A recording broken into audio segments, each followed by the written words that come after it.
Hello again and welcome to Foreplay Radio Sex Therapy. I'm your host, certified sex therapist Laurie Watson, author of Wanting Sex Again, and blogger at Psychology Today and WebMD. And I have with me Dr. Adam Mathews, my co-host, who's a couples therapist, psychotherapist, and president of NCAMFT. Foreplay is dedicated to helping couples keep it hot.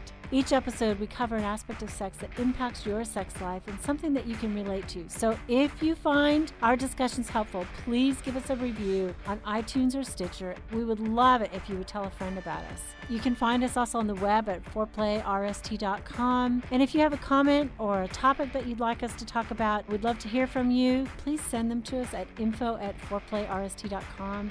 Thanks for listening. Now on to today's topic. So we're going to talk about optimal sex or orgasms. What's the goal in our sex life? Yeah, we talk about orgasms a lot. Yeah. I guess a sex therapy podcast should talk about orgasms a lot. We should. Right now, though, what I'm thinking about is lunch. You're thinking about lunch? Yeah. I'm not thinking about orgasms right now. You're thinking about pressing need is lunch. Is food. Yeah, right. I'm fasting. Yesterday was a fasting. Today's an eating day. I'm doing this new thing to lose weight and to get healthy, actually. It's called alternate day fasting. And basically you eat every other day. Wow. But you get to eat kind of what you want on the other days. That doesn't sound so much like a diet to me, Laurie, as it does a torture device invented by really, really mean people. Right? And in fact, I think that's what they do to prisoners of war. That's right. They just feed them every other day. So congratulations on that. That sounds terrible. Yeah, no, it's really interesting. I mean, it's really changed the way I kind of feel about food. I've been doing this for a while. Some other members of my family are doing it, and it's really an interesting mindset. Yeah. Which was not the actual word I was going to use. Mind something else? Set, yes. Right. Okay. Okay, but we're talking about sex, and so I got to get myself back in gear here, right? Yeah. Okay. I think that, a lot of times people are goal-oriented, and this comes from a woman who wrote about it. Her name was Peggy Kleinplatz, and she wrote it in a chapter in this book I read on sex therapy called Is This All? And it's kind of a critique of sex therapy, that oftentimes sex therapists become mechanics, right? They're trying to fix erections. They're trying to help people have orgasms. Yeah. And she says, really, we need to be life coaches. We need to help people find optimal sex, not just mechanically perfect sex, but optimal sex is something else. Because she's saying orgasm, the focus on orgasm a lot of times misses the mark. It does. Right? For sex, and if you're just focused on orgasm. Right. If you're focused on orgasm, it can kind of create pressure, right? Like, well, did you have an erection that could sustain, was sustained for adequate penetration? And it's like, right.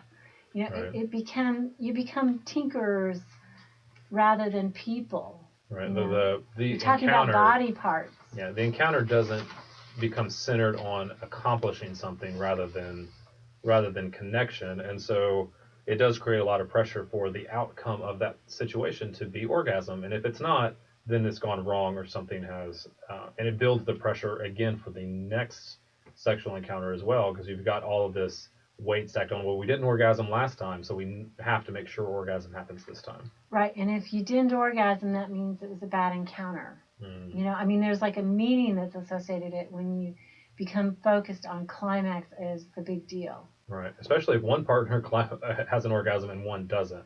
Exactly. Right. Especially if that goes on. But if that continues, but it becomes lopsided as there's disappointment on one side. It becomes imbalanced in that situation. Right, and I think that if people, one of the things she says is that ironically, the longer we're with people, and the more technically proficient we become with each other's bodies, we short-circuit eroticism and often move straight to the technical goal. Well, let's just have an orgasm. Yeah. And so it's crazy, but technical proficiency is something that can short-circuit optimal sex. Because you become, when you're first together, it's something else, right? Eroticism is forgiving of many technical difficulties. Yeah. You know, it's Well, kind of it's more curious, right? It's more exploratory. it's more exploratory. It's more present focused, right? You're more in the moment. When you start getting focused on whether an orgasm is going to happen, or getting focused on all those technical components, like then it takes you out of yourself, right? Yeah, I hear you talking about this happens with women a lot of times as well, that it can take them out of the actual moment or remove them from that, and it probably can do that for men too, right? Mm-hmm. You mean when they are erotic or when they're not erotic? When they're not erotic. Yeah, I mean, a woman can perform, she can get lubricated, she can lay there, she can maybe even have an orgasm, but she might not be present. Like her mind might not be present. Yeah. I mean, there's a lot of study done on pornography, right? That women's bodies lubricate and get aroused when they watch pornography, but they don't push the button that says, I'm aroused. Like their soul is not necessarily aroused. They don't feel subjectively sexual sometimes, which is really different. I like that word optimal. But I also like the idea that it's not fully alive. It's not fully connected. It's not full. It's not where it doesn't feed the relationship at that point, right? It just becomes disconnected sex. Sure. Right? Which again, like you said, pornography. Anybody can do it. Yeah, Can have disconnected sex. Yeah, right? and I mean, I think there's a whole culture out there of young people proving that unconnected sex and hookups is entirely possible. Yeah. You know, that they can have sort of a physiologically exciting experience without anything that's meaningful. But I just wonder what this is doing over the long haul. And that's, we're really talking to couples who are already committed and connected. Well, it definitely. I mean, it's relevant though, because I think what it does is it delays the ability to be connected. Yeah. Right. And so I think those same people that are participating in hookup culture, or participating in just a physiological experience that feels good, that doesn't experience any emotional connection, they're kicking the can down the road, and they say that they want. They're delaying commitment. They're delaying commitment, but that's what they often will say that they eventually want. They're not just kicking it down the road and saying, I don't want it until I'm in my mid to late 30s. It's not that kind of delay that I mean. I mean, they're delaying their ability to have it.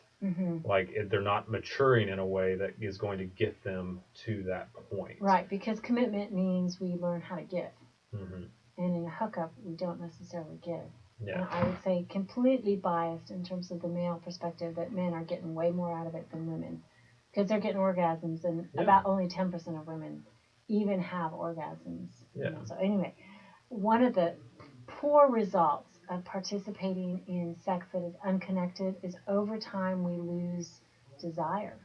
Like if you're just showing up in your body and you don't feel your partner deeply connected to you, both genders, actually, it's like that mechanical sex over the long haul doesn't give us the sense of, I want to keep doing it, because there's something richer. There's something richer than just an orgasm. Yeah. It kind of dies on the vine, so to speak. Yeah. Right? Because there's nothing that's being cultivated that's good there that's going to help it grow and develop and evolve. Right. And I know all you sexual pursuers out there are like listening and starting to, this is like whetting your appetite, going, yeah, there's more here and I want more, and I'm going to tell my partner that we need to strive for optimal sex, and set the bar even higher.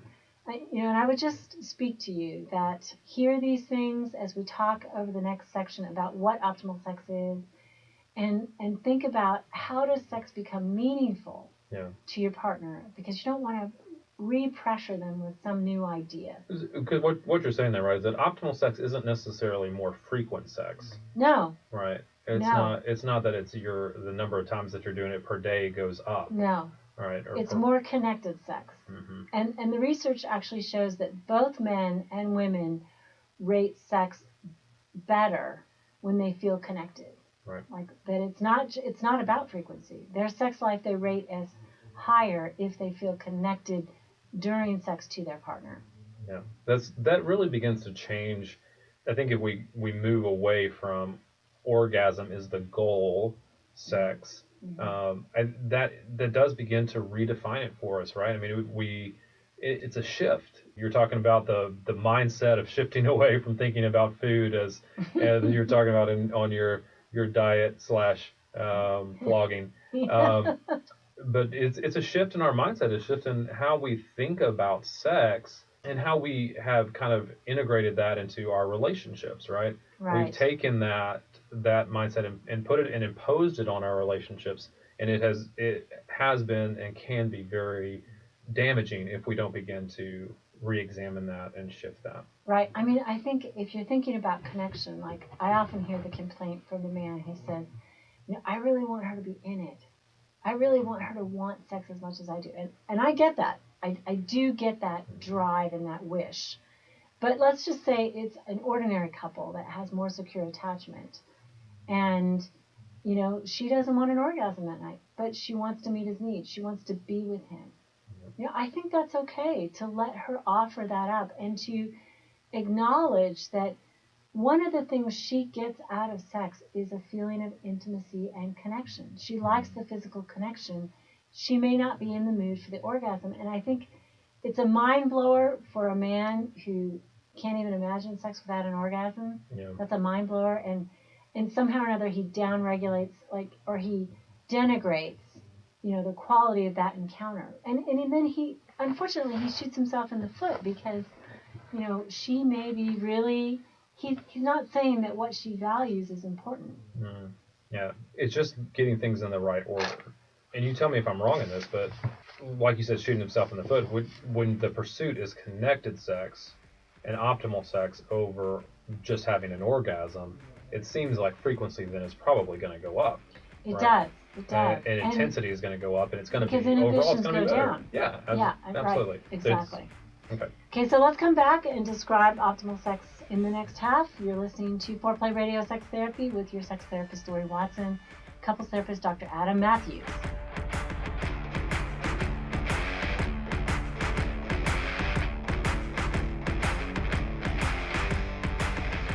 Wanting sex again.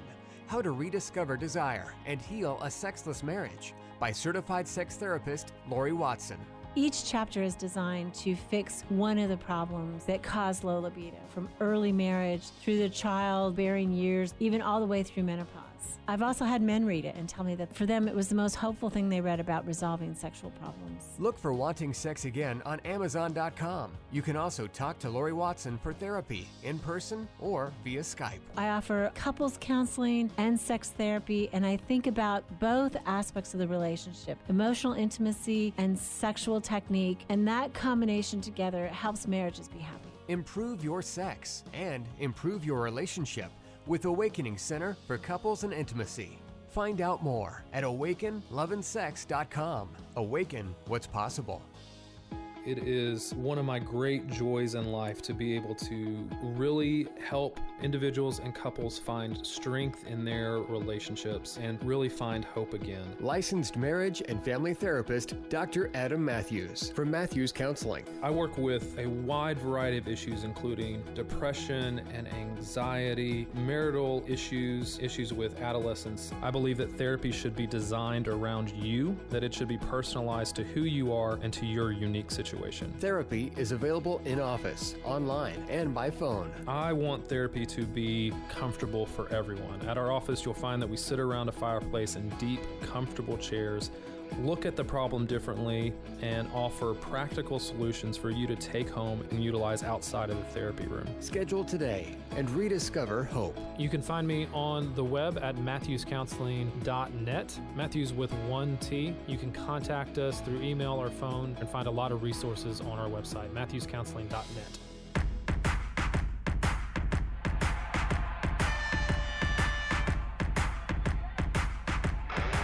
Okay, we're back talking about optimal sex in this half. And what, Laurie, is optimal sex? What do we mean, or what does this Peggy. writer mean, Peggy mean, when she is talking about optimal sex? Okay, so she basically did a study of people who had been long-time sexual partners who described their sex life as optimal, as truly meaningful, deep, erotic. Okay, so she took, she learned from these longtime lovers about how they describe their sex life as optimal. And she's moving away from the mechanical, orgasm-focused sex. And basically says people who are having optimal sex are present. They're present in the moment. They're like immersed in that experience. See, I get a lot of people, I use that term a lot, right? That we want to be present in the moment. So how do you define that? Like, how do you make that practical for people? Because I get a lot of people that say, what do you mean by that? I think just as a woman, it's like letting go of the list. Forget about all the stuff that you have to do. Like, let yourself be in pleasure right there. Like, I think it's a mindfulness, right? I am in the moment. Yeah. I think that's really hard, but I think that that's the way you can enjoy it the most. Yeah. If we want to have hot sex, we want to enjoy it to the fullest, and you got to be embodied. You got to be in your body. Yeah, I like to think of it in terms of I'm not dwelling on mistakes of the past or things that have happened in the past. I'm not worried about what's going to happen in the future. Not anxious. I'm not anxious about what's going to happen. I'm focused on what is in front of me at the moment, right? Yeah. And in the moment, this moment, that's my partner. It's like all I got is right this second. Yeah, that's everything. Yeah. So I think another aspect is like a sense of connection, that people sync up, that they have a merger with their partner. So it's very specific. It's I am with you. Right. It is I am looking at my partner, seeing them, being with them, being with this particular person, my partner, my spouse. Yeah. And I think some people might say that is what sex is. Sex is a physical merging. So what more are we looking for then in that connection that we're talking about? And I tend to think about it in terms of the ability that I know my partner and that I allow myself to be known by them as well, right? I think so. That's the intimacy part of sexual intimacy, right? That's the knowledge of the other person. Right? I think this connection is, like you talked about, vulnerability. It's a nakedness emotionally as well as physically. It is being there with that person. I had somebody describe it to me once, and I've loved it, and I probably can't do it justice, but she said that with her partner, it was like they were literally one body. Like he was so attuned to her that he could feel her response to something he was doing as he was touching her, and he could also feel the lack of response. So that attunement guided the touching. It was like they were deeply connected to each other. I love I think that's I think that's it. So I think that sexual and erotic intimacy means mutual respect, caring, and acceptance. So it comes within a relationship that is intimate, harmonious, right? Yeah. Well, and I think respectful. it's something we know when we experience it, right? When you're detached from something, when you're just going through the motions, when you're not involved in what is happening in front of you, right? Your mind is somewhere else. So I think that a lot of that is, when there's mutual respect, when things are deep, when you feel that connection, versus when you're just going through the motions there, right? Yeah, and I think that erotic intimacy, like, we're not going to, in the midst of a deeply connected, moment, challenge our partner to do something that we know they're uncomfortable with. I mean, overall, of course, I think we do want to be ever expanding our erotic repertoire. But like in the moment of deep connection, when you shift that up and you ask for something that they don't want to do, it's like we're in sync, right? Yeah, you're not just looking out for yourself. Sync. Right. You're looking to make a mutual experience that is good. So she also describes extraordinary communication. So this is, I think, what you've talked about, people who are uninhibited. They are very explicit about what they want. She uses this example of telling a sex therapist, like, oh, I want to do X, Y, and Z, versus how that person might tell their lover, like, and I want you to touch me in this way, with this kind of pressure, at this time, and I want to fantasize out loud about this sort of scenario, I mean, it's like really rich, Mm. really deep, rich communication, I think, Yeah. is what makes sex exciting, because you're opening up your mind to the contents of your erotic mind to the other Mm. without shame. Yeah. You know, this is what I You're really not like it. you're not embarrassed by those things Yeah, that you want, by what right? you fantasize And about. you're willing to share that. And I think in terms of the balance of safety, there's also a sense of risk that people who have optimal sex over the arc of their sex life, not necessarily in the one moment, but over the arc of their sex life, they see it as an adventure. You know, Mm. it's something to be explored. Their body is a playground. Mm. What is that song? Her Your body is a wonderland. Yeah, your body is a wonderland. Yeah. Yeah, I love that. Yeah. And there's authenticity. You Mm. know, people are who they are. They're real. They're genuine. They say what they really think. Versus, I think many people get caught up in trying to please the other, and so they don't counterbalance that with who they are. Yeah. You know, they're nervous. Yeah. You know, they're too much in the other space. They're not in that place of, I'm in my body and it's okay to be ruthless. I know you want me to use your body. That's what ruthlessness is, right? Like the assurance that our partner wants us to use their body because we're both in it, you know, for that. So Yeah, that makes me think. I'm sorry. Go ahead. No, you go. I was just going to say, I think that connects for me to the idea of the adventure, right? Because I think when you say authenticity or you need to know yourself, a lot of people don't know who they are, and they don't know who they are sexually. They don't know what they like sexually, not fully, right? Especially when they're focused on pleasing the other person, Sure. or getting something or making something happen in that moment. Or you're a woman and the culture tells you you're not supposed to fantasize about sex, right? Yeah, and so I think if you find yourself in that place where you don't know who you are, you don't know how to be authentic, that's part of the adventure. Is finding your authentic self with your partner and admitting that, like I don't know if I know exactly what I want here, but let's go find it and let's see what it looks like. I love that. That's great. And you're vulnerable. I mean, vulnerability is the key, right? Yeah. You know, to just about everything in relationship. It's the key to how we communicate better. We talk from an I place. You know, this is what I'm feeling. This is what I'm needing. We stay soft versus blaming and criticizing.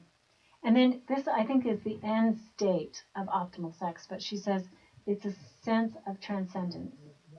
It's like somehow or another, two people in the sexual moment become bigger than themselves, right? Yeah. It's bliss and peace and, you know, satisfaction. And healing, I think, healing. too. Yeah, It I is. think that's it's where oneness. Yeah, in that relationship, that's the power of relationships. That's why we keep coming back to them. Right? Absolutely. That's why we come back to those committed relationships, the relationships that we want to stay in. That's why we desire them so, I think. Yeah. Because of that, I like that it's bigger than ourselves. It's not just about one or the other. It's about us together, and that the whole is greater than the sum of its parts. Right, and I think this is why we get into relationship, right?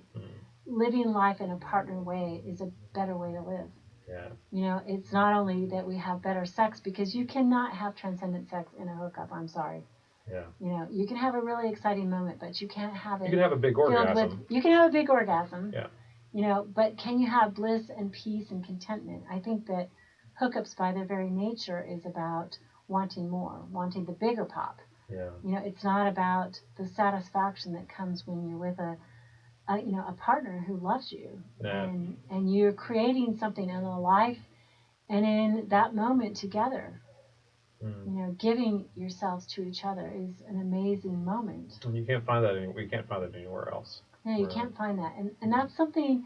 I mean, we were talking. She was talking to lifelong lovers here, people who had struggled. You know, people who were real, people who had gone through something, and then they're describing a sex life where they think of it as extraordinary.